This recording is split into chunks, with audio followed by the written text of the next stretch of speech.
ये जो स्प्लिट हुआ, जो एकनाथ शिंदे जी ने जो किया, क्यों किया, कैसे किया, और साफ जाहिर है कि इसके पीछे बीजेपी का हाथ क्या था या नहीं, या बताइए। डेफिनेटली अगर बीजेपी का हाथ हर स्प्लिट में है। अच्छा। देश में जहां भी पॉलिटिकली इमोशनली स्प्लिट ये शब्द आता है तो वहां बीजेपी 10-12 साल से आपको दिखी, क्योंकि स्प्लिट के पीछे जो ताकत रहती है वो बीजेपी की है। महाराष्ट्र की अगर आप बात करें तो शिवसेना को हरा नहीं सकते थे और शिवसेना को खत्म भी नहीं कर सकते, क्योंकि ऐसा एक संगठन है जो सत्ता के लिए नहीं बना है कि हमें सिर्फ सत्ता चाहिए, पावर चाहिए, नहीं, संगठन मजबूत होना चाहिए ताकि हम जनता की लड़ाई, देश की लड़ाई, समाज की लड़ाई हम सड़क पर लड़ सके। ये बाला साहब ठाकरे की हमेशा हमारे जैसे लोगों को एक आइडियोलॉजी या एक शिक्षा रही, सीख रही। तो हमारे जैसे लोग जो है बाला साहब के साथ इसी विचारधारा से बने कि हमें पावर नहीं चाहिए, पावर मिलती है तो ठीक, अगर नहीं मिलती है तो पावर के लिए हम कोई ब्रोकर नहीं बने।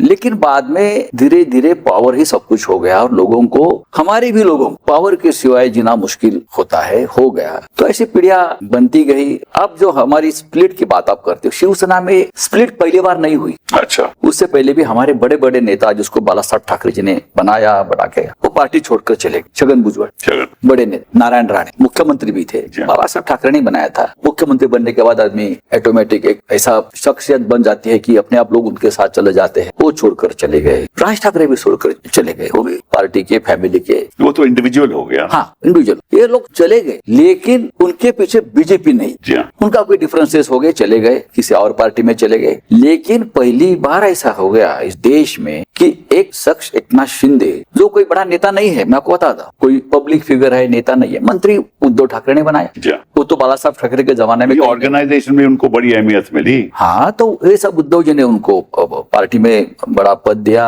मंत्री बनाया, सब कुछ दिया, तो उनकी जो हैसियत बढ़ गई, तो उनकी महत्वाकांक्षा बढ़ गई, उनको मुख्यमंत्री होने के सपने भी बढ़ने लगे। और ऐसे लोगों को पकड़कर बीजेपी हमेशा हवा देती, हमारे पास आया मुख्यमंत्री बनाएंगे, और फिर उनके जो ड्रॉबैक्स होते हैं या कोई कमजोर कड़ी होती है, पकड़कर उनके पीछे ईडी सीबीआई जैसे, इनके पीछे भी कोई ईडी का डेफिनेटली लगाई। उनके साथ जो लोग चले गए थे उनके ऊपर तो रेड्स हो गए। अच्छा। जैसे आज एक मंत्री है प्रताप सरनाईक, उनके ऊपर तो ईडी की रेड्स पर रेड्स हो गए, वो सब अभी उनके साथ चले गए।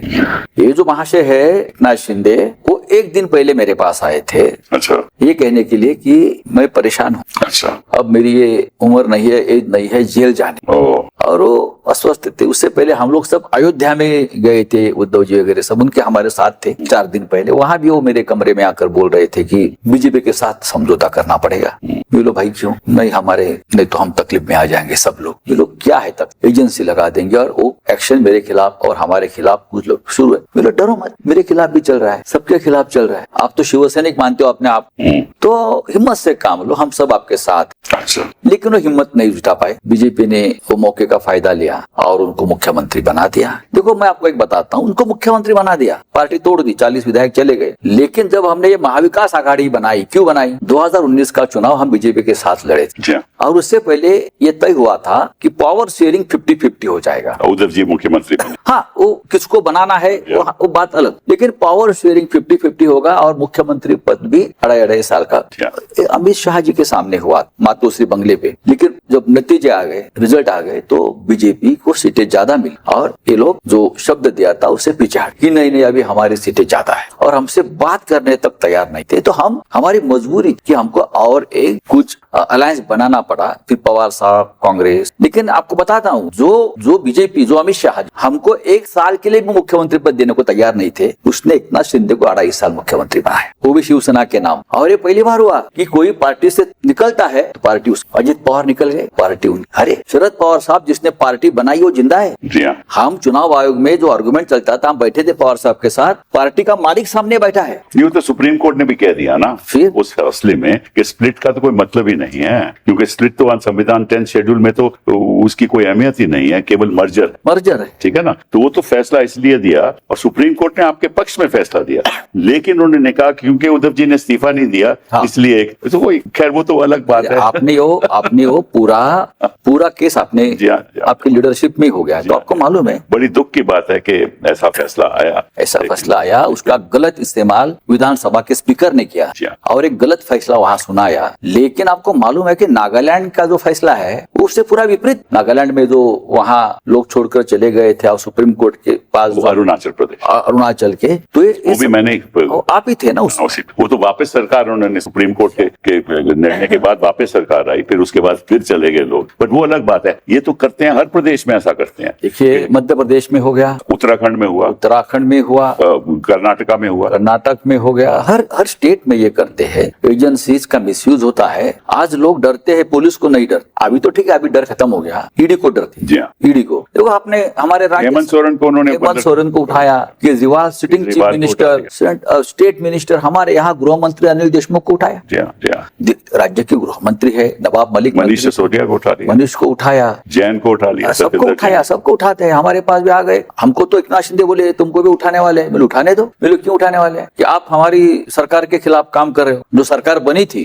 और इसलिए भी मेरे पे लोगों का गुस्सा था कि हमने पवार साहब के साथ मिलकर जो महाविकास आघाड़ी की सरकार बनाई, वो बीजेपी को बहुत दिल में उनका अपमान हो गया। तो संजय राउत ने ये पूरे लीड किया है महाविकास आघाड़ी बना, तो उसको पनिशमेंट मिलनी चाहिए। तो ये तय कर लोकतंत्र, क्योंकि आप ही उसके मतलब के मेन जी हाँ, ये आइडिया हम लेकर गए पवार साहब के पास, कांग्रेस के पास, कि हम सरकार बना सकते हैं, हम सरकार बनाएंगे, बीजेपी को दूर रखेंगे। तो फिर ये बताइए मुझे, ये तो खैर सरकार तो इनकी बन गई, लेकिन मैं जो मेरी सोच है, जहां भी ऐसे सरकार बनाते हैं, जिनके साथ बनाते हैं, बाद में उनको जीरो कर देते हैं। ऐसा ही जेडीयू के साथ होने वाला है मेरे हिसाब से, और ऐसा ही जेडीयू के साथ बिहार में ऐसा ही, उनकी तो पार्टी खा जाएंगे। हाँ, खा जाएंगे। इधर भी अजीत पवार को पार्टी खा गई, इधर अजीत पवार को जीरो कर दिया, और एक साथ एकनाथ शिंदे को भी लगभग स्टेट में खत्म कर दिया। मुझे बीजेपी के लोगों ने एकनाथ शिंदे के सीनियर मंत्री को फिजिकली पिटा है सातारा में, फिजिकली।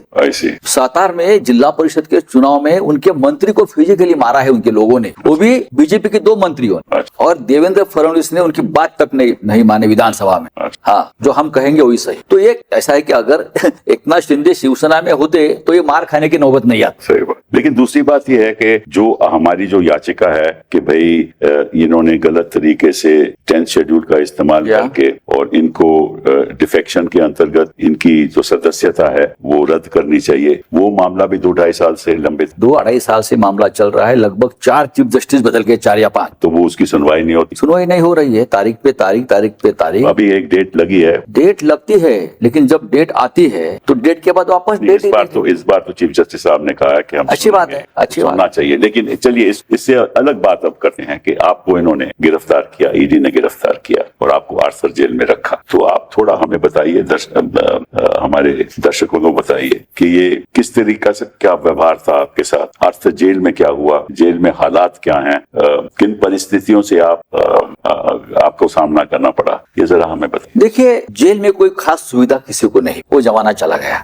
हमको कोई पॉलिटिकल प्रिजनर मानते नहीं या वॉर प्रिजनर नहीं मान, हम अपने आप को ही बोलते हैं फ्रीडम फाइटर। लेकिन सबसे पहले तो आपको ईडी के लॉकअप में रखते हैं। अच्छा, जब उठाकर लेके जाते हैं तो ईडी कस्टडी होती है ना। लेकिन मुंबई में मैंने देखा ईडी का कोई कस्टडी नहीं है। अच्छा, आप एमपीज, मंत्रीज, एमएलए को पकड़ कर लेके आते हो, उनको रखने के लिए आपके पास जगह ही नहीं। हमको कहाँ रखते हैं? एक इतना सा कमरा होता है। अच्छा, कमरे में एक कॉन्फ्रेंस का टेबल होता है, मीटिंग का। कितना बड़ा कमरा होता है? उससे भी छोटा है। अच्छा, इससे भी छोटा है। और चारों बाजू में दीवार में जो उनके केसेस है ना, केसेस के बड़े बड़े कागज के बंडल पड़े रहते हैं। अच्छा, और एक टेबल पर हमको सोना है, पूरा दिन निकालना है, रात को टेबल पर सोना है। वहाँ बाकी कुछ गद्दा वद्दा भी नहीं, कोई वहां से आप घर से कंबल और चादर मंगाइए, आप डालो, रात को वो टेबल पर सोना है। अगर आप कोई पॉलिटिकल लीडर्स, एमपी, एमएलए, मंत्री, कोई भी हो, उद्योगपति, अगर आप अरेस्ट करते हो तो उनकी व्यवस्था तो होनी चाहिए कि आप इस कमरे में आप रह सको। वो तो उनका मानवाधिकार। लेकिन नहीं है।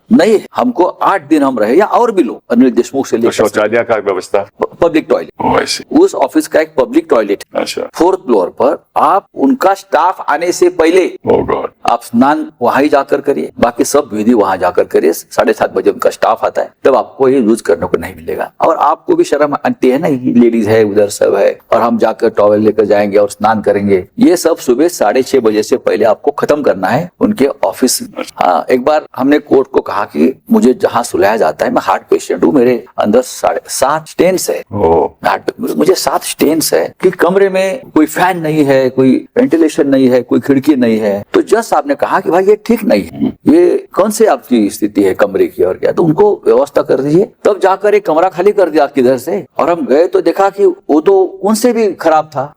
मुझे बोला ये क्या है, नहीं जब हम दाऊद इब्राहिम को भाई को पकड़ कर लाए थे तब उनके लिए हमने कमरा बनाया। हाँ, तो आपको यहाँ रहना है। तो आपको इस पीढ़ी में रखे दाऊद इब्राहिम। हाँ हाँ, उनका भाई एक था वो जो इंडिया में आया बाद में, उसको पकड़ा था ईडी ने केस, तो हमने उनको यहाँ रखा था। तो हमारे पास यही जगह है, आप बताइए क्या करना है उसको। ये पहला ईडी की व्यवस्था हो। जब आपकी तो मालूम है जब ये लॉकअप खत्म होता है उनका, तो आपको जेल में भेजते हैं। ऑर्थो रोड जेल मुंबई में है, देश का सबसे भयंकर जेल है।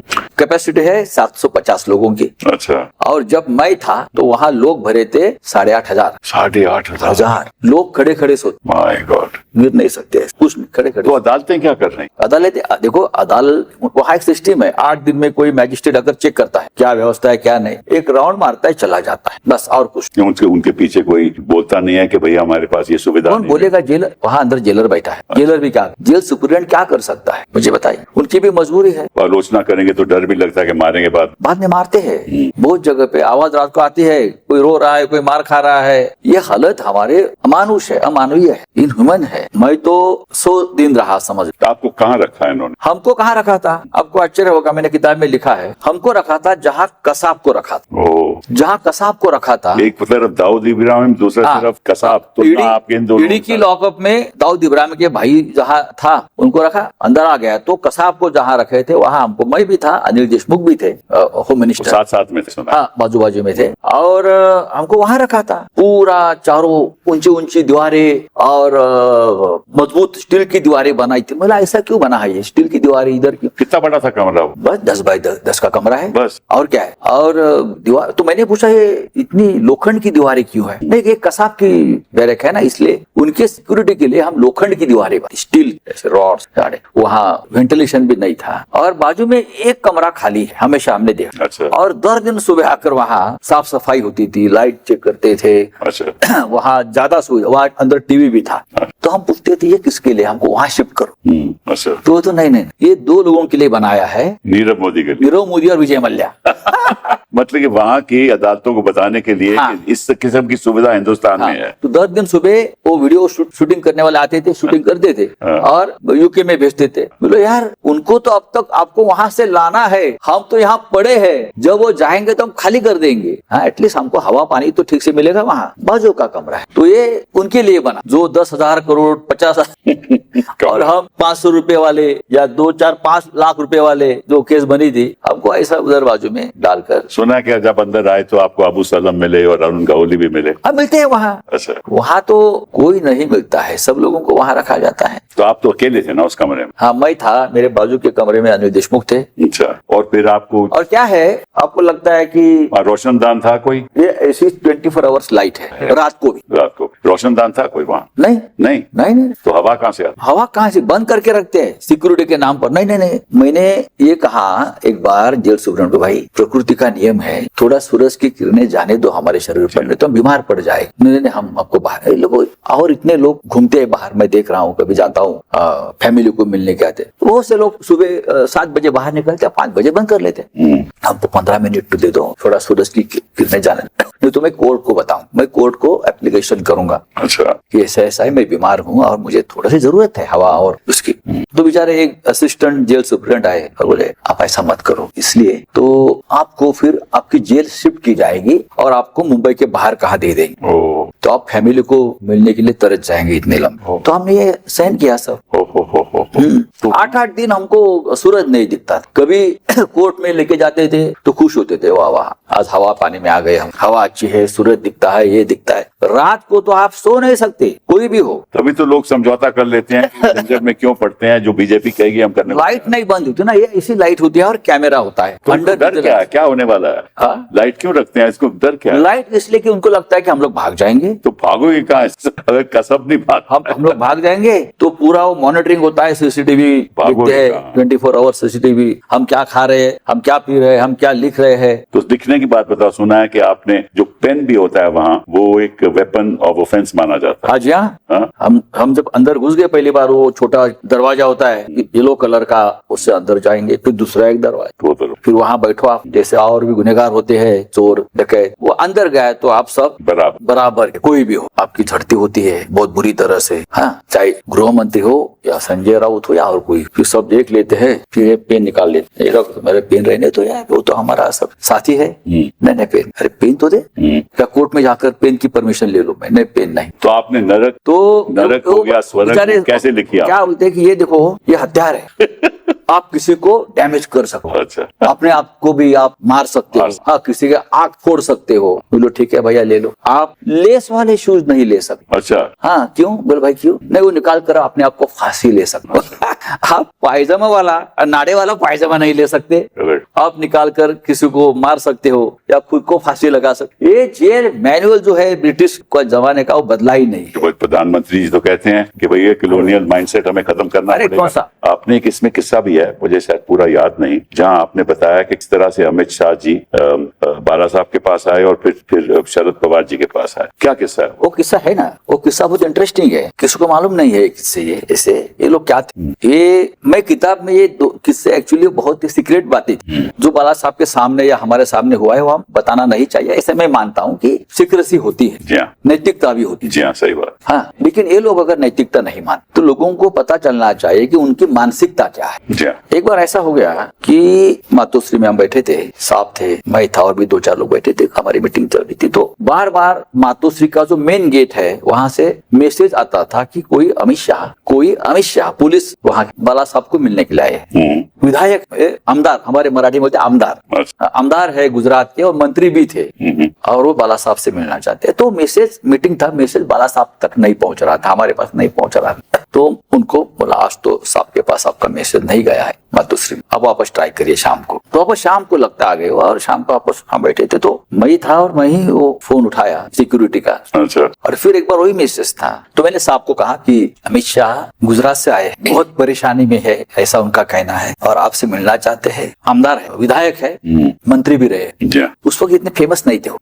साहब बोले क्या काम? तो मालूम नहीं, परेशानी में है बोल रहा है। ठीक है, कल सुबह 11 बजे। देखिए 11 बजे आ गए, 11 बजे आकर साहब के सामने चरणों में बोले, साहब बोले क्या है? साहब मैं परेशान, मैं सो हूँ, मैं बहुत कड़वट हिंदुत्ववादी। तो साहब बहुत खुश हो गए, मैं कड़वट हिंदुत्ववादी हूँ और मेरे पीछे कांग्रेस की, आपके सामने बात। हाँ, हम थे ना, और मेरे खिलाफ बहुत केसेस लगाए हैं और मुझे स्टेट से भी निकाला है, नहीं तड़ी पार, और बहुत से केस में मुझे बेल नहीं मिल रहा है। अभी थोड़ा मुझे रिलीफ है, लेकिन मैं मेरे स्टेट में नहीं जा सकता हूँ, तो क्या कर? और उनकी केस मुंबई में ट्रांसफर हो गई थी उस वक्त।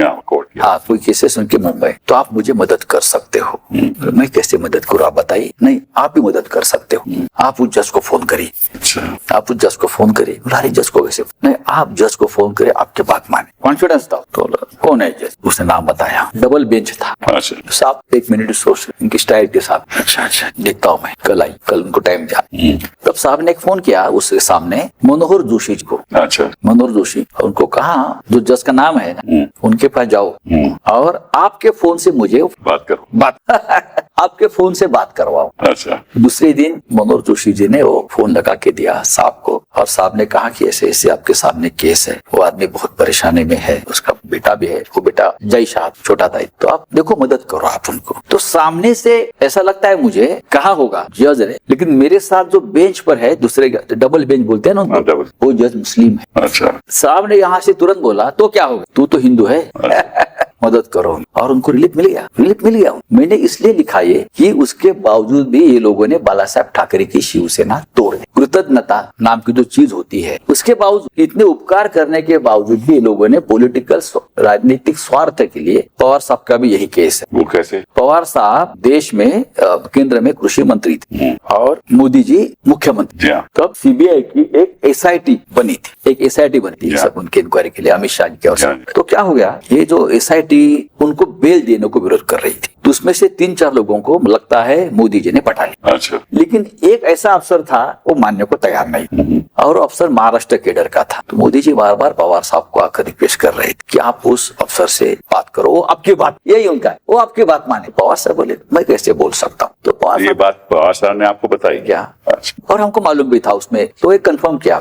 तो बाद में क्या हो गया कि पवार साहब ने पूछा किसके लिए, तो अमित शाह। तो पवार साहब उस नाम से परिचित नहीं थे, कौन है, मेरा खास आदमी और काम का आदमी है बोले। अच्छा। तो पवार साहब ने, एक रिश्ता था मोदी जी का उनके साथ हमेशा रहा, तो उस अफसर को बुलाकर समझाया, रिक्वेस्ट की, जानो दो बहुत तकलीफ झेली है उसने, उनको मदद हो गई उस केस में भी पवार साहब के कहने पर। फिर भी ये लोगों ने पवार साहब की पार्टी तो इसलिए बातें आपने किताब में, हाँ, कि ऐसी बहुत सी बातें हैं मेरे पास ये लोगों में, लेकिन ये इसलिए मैंने लिखा है कि ये किस मानसिकता के लोग सत्ता पर बैठे हैं। आपको अगर किसी ने एक चाय पिलाया तो भी आप ध्यान में रखते इस व्यक्ति ने मुझे संकट में चाय पिलाया था। आज भी हमें जेल की वो सभी लोगों को याद आती है जिसने मुझे चाय दिया, गरम चाय, ये बहुत बड़ी वहाँ लग्जरी होती कि चाय दिया मुझे किसी, या कोई खाने को चीज दी है। तो बड़ी हिम्मत की बात है आपने ये सब लिखित में। हाँ, तो हम ये रखते हैं कि आज भी मैं वो लोगों से कम्युनिकेट करता हूँ, वो लोग सब कल के प्रोग्राम में भी आए थे। मैं कह रहा बड़ी बहादुरी की बात है कि ये बातें आपने लिखी है मैंने। जैसे कि आपने कल जो किस्सा आपने बताया कि लिखने के लिए मुझे एक व्यक्ति ने पेन दिया वहां अंदर पैदा करके,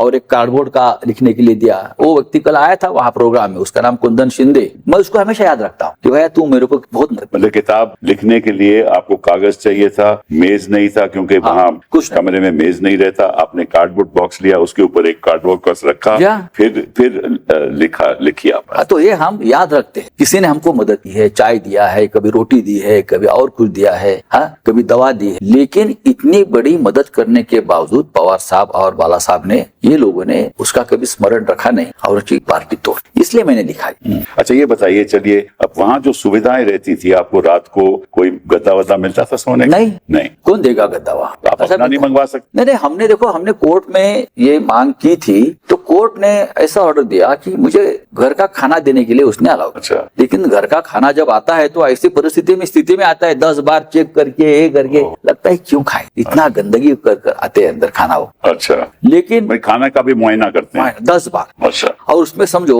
अगर घर की माँ ने और बीवी ने कुछ ऐसी चीजें दी है जो मुझे अच्छी लगती है, समझो बटाटा वड़ा है, कभी दिया है, वो निकाल ले, क्यों, लग्जरी आइटम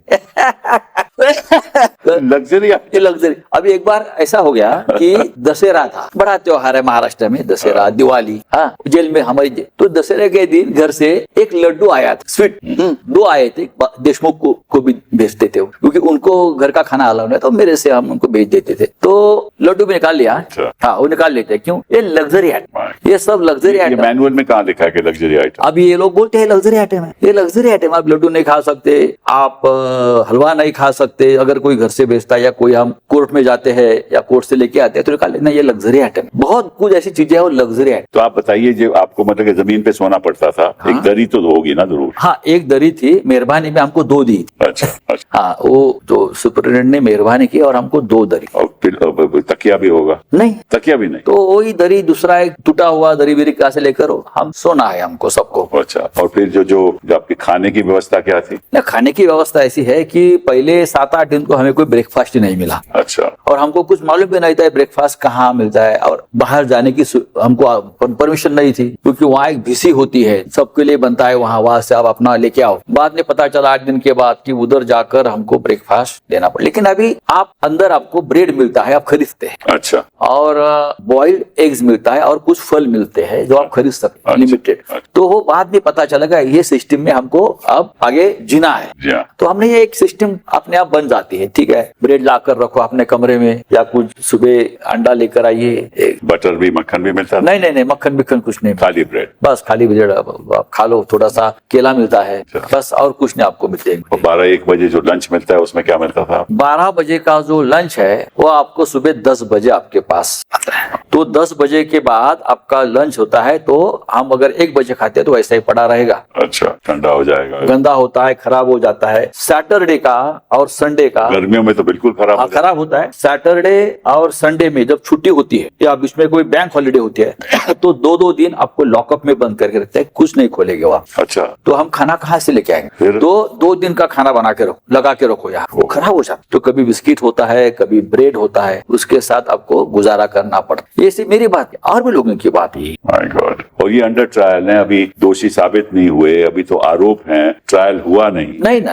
हाँ, तो मतलब कि ये तो इसका हमारे संविधान में तो यही है ना, तो कानून यही कहता है कि you are innocent till you are proved guilty. हाँ, यही कानून कहता है ना। लेकिन कानून है ना, ये कानून मानने वाले को कानून है ना। यहाँ तो मतलब कि आप इस तरह आपको रखें, इसका मतलब तो आप जैसे कोर्ट ने आपको कन्विक्ट कर दिया, आपको सजा दे दी, हाँ। उसके बाद भी ऐसा नहीं रखना चाहिए। नहीं, हमको जब हमारे जैसे लोगों को जेल में जब रखा जाता है तो बाहर से मॉनिटरिंग होती है कि उनको क्या सुविधा है लोग देते हैं अंदर। अच्छा। और अगर उनको पता चला कि उनको कुछ सुविधा मिल रही है तो वो सुप्रीडेंट को बोल देते हैं, वार्न कर, इसलिए वो डरते हैं। ऐसे नहीं कि वो खराब लोग हैं, लेकिन बार बार वो बोलते थे साहब। एक इसमें और भी वाक्य है कि भाई एक अधिकारी आया था तो आप खड़े नहीं हुए थे। हाँ? वो क्या है? बात ऐसी है कि जब हम नए जाते हैं तो हमको रूल्स मालूम नहीं होते हैं, रूल्स मालूम नहीं क्या है। ऐसे तो मैं आपको मालूम है, as a member of parliament हम लोग एक स्टैंडिंग कमेटी की सब कमेटी बनी थी फॉर प्रिजन इंप्रूवमेंट।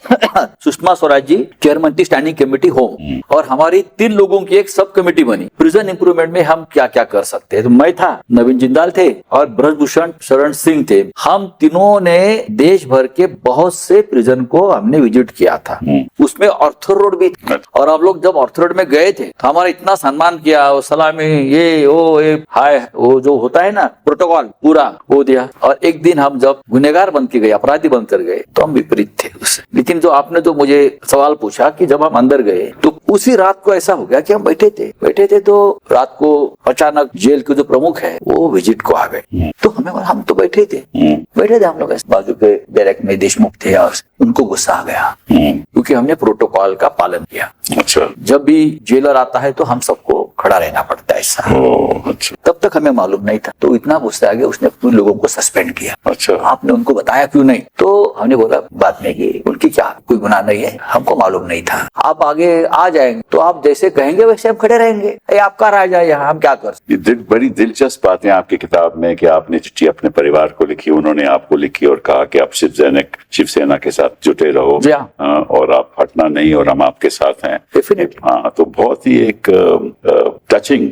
देखिए, आपके साथ अगर आपकी फैमिली और आपके दोस्त खड़े रहते हैं तो आपको बहुत आपका हौसला बढ़ जाता है। मेरे पीछे मेरे फैमिली का क्या होगा, ये अगर आपको चिंता नहीं सताएगी तो आप अंदर ठीक से रहेंगे। बहुत से लोग इसलिए डरते हैं कि मेरे बाद सबसे पहले मेरी प्रॉपर्टी का क्या होगा, मेरी जो स्टेट है उसका क्या होगा, फिर मेरी जो फैमिली है उसका क्या होगा। लेकिन हम देखो, हम मिडिल क्लास लोग, हमने हमेशा संघर्ष किया है। ये आप उन लोगों में से हैं, मतलब कि आपकी तो एक उदाहरण है हिंदुस्तान के इतिहास। मैं समझता हूँ कि आप डटे रहे और आपने कभी असूलों के विपरीत कोई बात नहीं कही और आपने कहा जेल जाऊंगा। ऐसे ही स्वतंत्रता हमें ऐसे ही मिलेगी। देखिए, मेरी माँ 80 ईयर्स की, और अगर आज के दिन भी हमें ऐसे लोग हमें मिल जाएं तो निश्चित रूप से जो हो रहा है अत्याचार, हमारे जैसे 100 लोग भी तैयार हो जाए तो ये सत्ता पलट हो जाएगा 24 घंटे में। मैं नहीं जानता, लेकिन चलिए अब जरा हट के बात करते हैं आज की स्थिति, बात करते हैं कि आपने कुछ बयान भी दिया है इजरायली ईरान कॉन्फ्लिक्ट के बारे में और कुछ बातें भी कही हैं। जरा बताइए हमें आपका क्या सोच है इसके बारे में। सोच तो स्पष्ट है, इतना बड़ा देश 140 करोड़ का, जिसे ये लोग महाभारत कहते हैं, भारत ही कहते हैं। हिंदुत्ववादी ज्यादा है ना, अच्छा, ये हमको हिंदुत्व सिखाते हैं।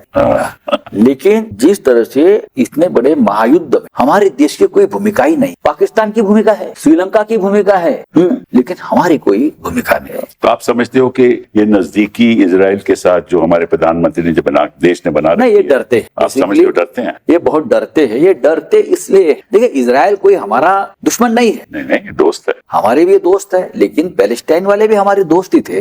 इंदिरा जी के जमाने से, यासिर अराफत के जमाने से हमारा एक हमेशा रिश्ता रहा है, और उससे पहले हमारा रिश्ता ईरान से रहा। जी हाँ, बिल्कुल। ईरान के साथ हमारे सांस्कृतिक, कल्चरल, व्यापारी राजनीतिक सभी संबंध रहे और ईरान हमेशा हमारे साथ संकट में खड़ा। हमेशा तो नहीं, देखिए रहा, हमारे साथ रहा है। जैसे और इस्लामिक कंट्रीज है उस तरह से कभी ईरान ने हमारे से ही नहीं किया है। वैसे इराक भी, सद्दाम हुसैन भी हमेशा हमारे साथ उसने रहने की कोशिश की थी, लेकिन कभी भी हमारे आज के रूलर्स यानी मोदी जी हो या कभी इस बारे में विचार नहीं किया कि हमको क्या करना चाहिए, हमको तटस्थ रहना चाहिए, हमको कोई हमारी भूमिका लेनी चाहिए। एक दिन पहले जब सुप्रीम लीडर की मौत होती है, मारा दिया जाता है, तो मोदी जी इसराइल में क्या करते थे? जरूरत नहीं है, आपको मालूम है, आपको मालूम होना चाहिए 2 दिन में युद्ध की स्थिति निर्माण होने वाले। और आप सोचते हो कि नेतन्याहू जी ने उनको बताया हो? देखिए डेफिनेटली ट्रंप ने बताया है, नेतन्याहू ने बताया है, ऐसा तो नहीं है, नहीं तो आपको मूर्ख बनाया है वहां बुलाकर। वो तो कहेंगे हमने 16 करार के लिए हम वहां गए थे। तो कहाँ गए करार? अभी तो इजराइल पूरी तरह से विध्वंस हो गया। कहाँ है? ऐसी बात नहीं चलेगी, आपको एक भूमिका लेनी पड़ेगी। इतना बड़ा देश है, विदेश नीति आपको, अगर आपके देश को विदेश नीति नहीं है, हाँ कोई राष्ट्र नीति नहीं, तो आप देश का लीडरशिप क्यों, विश्व गुरु कैसे बने? और कैसे आप अपने आप को बोल सकते कि मैं विश्व गुरु हूँ, मैं वर्ल्ड लीडर हूँ? नहीं, छोटे छोटे देश इस मामले में अपनी भूमिका सामने ला रहे हैं। लेकिन आप डरते क्यों? नेतन्याहू ने आपको पेगासस दिया इसलिए, नेतन्याहू ने आपको ईवीएम फ्रॉड का तंत्र दिया इसलिए, क्यों? क्या ट्रंप के पास आपकी कोई सीक्रेट है एप्स्टाइन फाइल की, इसलिए आप डर रहे? ये तो हम असम्पशन कर रहे हैं, शायद ना भी हो, लेकिन लोगों को तो लगता है। बट एप्स्टाइन का मामला तो महाराष्ट्र में खड़ा हो गया। वो तो बहुत ही खतरनाक है। क्या है जरा मैं बताइए। तो एप्स्टाइन फाइल हमारे यहाँ कैप्टन फाइल, वो कैप्टन खरात, उसका नाम कैप्टन खरात, करेक्ट। वो तो बहुत सालों से चल रहा है। अच्छा, आपको मालूम है क्या? यही लोग जो है कैप्टन खरात जैसे, वो बीजेपी के असली प्रचारक है हिंदुत्व। अच्छा, हाँ ये लोग हैं, यही लोग बीजेपी का प्रचार करते हैं और प्रसार करते हैं। और रिकॉर्ड है, ये कैप्टन खरात के पास जाने वाले लोगों में ज्यादा से ज्यादा बीजेपी के लोग, और वो बस फडणवीस तो श्रेय ले रहा है। देखिए मैं पूरी तरह से प्रोसिक्यूशन कर, देखिए आप उनके साथ खेला हो गया, इसलिए तो करना पड़ा उनको। सबसे ज्यादा फोटो तो फडणवीस जी के उनके साथ, बीजेपी के नेताओं के है, मंत्रियों के है। एकनाथ शिंदे तो वहां जाकर पूजा विधि अघोरी विद्या करता था। अच्छा, मंत्री महोदय सब वहां जाकर बैठे थे। जिसका आत्मविश्वास नहीं होता है ना, आत्मबल कम पड़ता है, वो लोग ऐसी चीजें पकड़ते हैं, ये पूजा करो, ये करो, ये करो। क्या जरूरत? आप अगर अच्छा काम करते हो, सक्षम है, तो ये चीजों की जरूरत नहीं है, उनके ऊपर विश्वास मत रखो। महाराष्ट्र एक प्रोग्रेसिव स्टेट है, हमेशा रहा है, जहाँ महात्मा फुले, डॉक्टर आम्बेडकर, प्रबोधनकार ठाकरे जैसे लोग, संत गाडगे महाराज, जो हमेशा प्रोग्रेसिव विचारों से हमने काम किया। लेकिन अब 2019 से जिस तरह से ये हो रहा है, ये जो कैप्टन खरात है, एक कैप्टन खरात नहीं, ये लोगों ने ऐसे लोगों के एक संगठन बनाया है। अच्छा, बीजेपी ने, जिसमें हजारों कैप्टन खरात है ऐसे संगठन, और वो लोग बीजेपी का प्रचार करते हैं, अपने भक्तों को जाल में फंसाकर बीजेपी बीजेपी बीजेपी हिंदुत्ववाद। ये हिंदुत्ववाद नहीं है। बाला साहब ठाकरे ने, हम लोगों ने ऐसी गंदी चीजों को हिंदुत्व में हमेशा विरोध किया है। ये हमारा धर्म नहीं है, ये हमने हमेशा कहा है, ये हमारी देश की संस्कृति नहीं है। ये बताओ कि महाराष्ट्र में करप्शन लेवल कितना है? महाराष्ट्र में करप्शन लेवल जो है वो अनलिमिटेड। महाराष्ट्र में आप सब करप्शन ही होता है और कुछ नहीं होता है। कैसे होता है? देखिए 50-50 करोड़ में जो एमएलए या एमपी आप बेचे जाते हैं या बिकते हैं, कहाँ से आता है पैसा? बीजेपी के पास महाराष्ट्र में 10-10 हजार में वोट खरीदे जाते हैं। पैसा उनके घर में जमीन से आता है क्या है? महाराष्ट्र में एकनाथ शिंदे, देवेंद्र फडणवीस, अजित पवार जी अब नहीं है, ये तीन लोगों की पॉलिटिक्स ने महाराष्ट्र की पूरी प्रतिष्ठा को मिट्टी में मिला दी। इतना करप्शन चुनाव में महाराष्ट्र में कभी नहीं। पैसे के मामलों में पैसा फेंक कर चुनाव जीतता नहीं। मैं तो बोलता हूँ विक्ट्री खरीद लेती, हर जगह विक्ट्री खरीद। महाराष्ट्र को यूनिक नहीं है, हर जगह ऐसे हो। हाँ, पैसा है। पश्चिम बंगाल में भी ऐसे होने वाला हो गया है ना, शुरू हो गया। एक रात में 110 बड़े अफसर को अगर तबादला किया जाता है और गुजरात से अफसर लोग वहाँ बिठाए जाते हैं, उसका मतलब क्या? एक केरल में नहीं, एक केरल में नाम, आप तमिलनाडु में भी मुश्किल है। साउथ के लोग बहुत कठोर इस मामले में, कुछ सीखना चाहिए। तो आपको लगता है कि ये 4 जगह जो चुनाव हो रहे हैं, क्या परिणाम होंगे? देखिए इस बार मोदी जी का गणित बिगड़ जाएगा। अच्छा, आसाम में कांग्रेस और बीजेपी में एक फाइट चल रही है, लेकिन पश्चिम बंगाल नहीं जीतेंगे। अच्छा, बाद में केरल नहीं जीतेंगे, हाँ? और एक स्टेट है तमिलनाडु नहीं जीते। तो क्या जी, आप ये स्टेट अगर कभी नहीं जीत पाओगे तो आप कौन से नेता है, कौन सी पॉपुलरिटी आप? अगले साल जो उत्तर प्रदेश का चुनाव वो सबसे महत्वपूर्ण। उत्तर प्रदेश के चुनाव में अभी बराबरी का मामला चल रहा है। अच्छा, बराबरी का, लेकिन क्या है, सबसे बड़ा खेल तो योगी जी का है। योगी जी तय करेगी, योगी जी खुद नहीं हारेगी। योगी जी दिल्ली के जो बॉसेस है उनको हराना चाहते यूपी में, जैसे लोकसभा में हो। चलिए, मतलब के लोकतंत्र का ढांचा जरा कमजोर बन गया है और जो हकूक होने होने चाहिए आम आदमी के, उस पे एक बड़ा आक्रमण तरीके से सरकार उनकी आवाज को बंद करना चाहती है। और आप जैसे लोग अगर राजनीति में रहेंगे तो निश्चित रूप से there is hope in this country. और आप जैसे लोग भी हमारे लड़ते रहेंगे कानून की लड़ाई, तो हमें भी ज्यादा उत्तेजना मिलती है कि लड़ना चाहिए। आप जैसे लोग भी हमारे साथ है, इसलिए हमारा भी हौसला बढ़ता है। बहुत बहुत धन्यवाद। थैंक यू, धन्यवाद।